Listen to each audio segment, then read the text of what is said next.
This page shows us the extent of Chuck's power over his world. We will look at this page in two separate sections.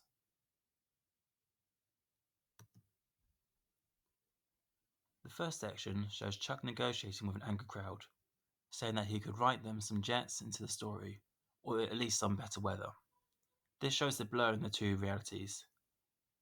His created story reality is blending in with the reality that he lives in, and yet he is still in control.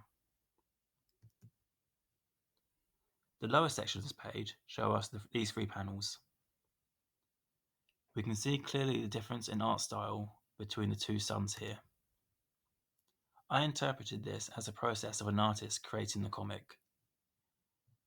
They inherit the control over the comic. They are now playing the role of God. This is only emphasized by Chuck saying, "That's Cameron Stewart, not me."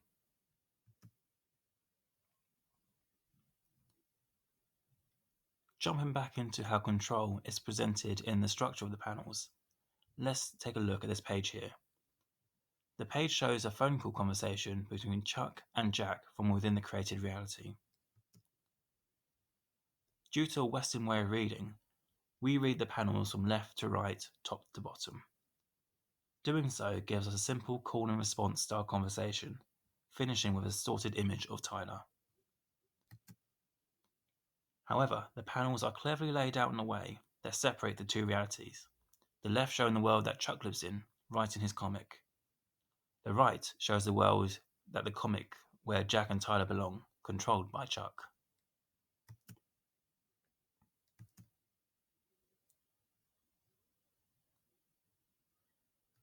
This page here appears after Cameron Stewart has taken control of the comic, as discussed earlier. This page shows Chuck has completely lost control over his character and world. These panels at the bottom here show this perfectly. These three panels show Tyler flirting with Chuck's nameless writing friend. This just highlights how Chuck has zero control over his creation, which ties in very well with my final point. This page we have seen before is the penultimate page of the comic. It clearly shows Tyler raising the gun to the back of Chuck's head. The audience is left to turn the page in order to find out what happens next. Turning the page, the audience is left with a large graphic image of Chuck's head explosion, presumably by the gunfire. This is what I believe Chuck wants to represent Roland Barthes' theory of the death of the author. The death of Chuck being the last thing the audience sees shows the ultimate loss in control.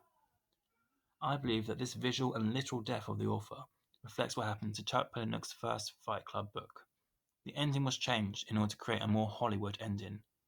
He lost control over his creation.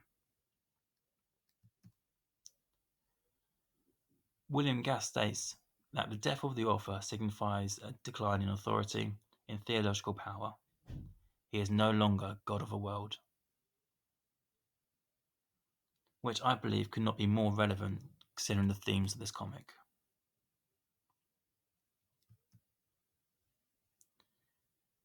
With the end of the comic comes the end of my presentation.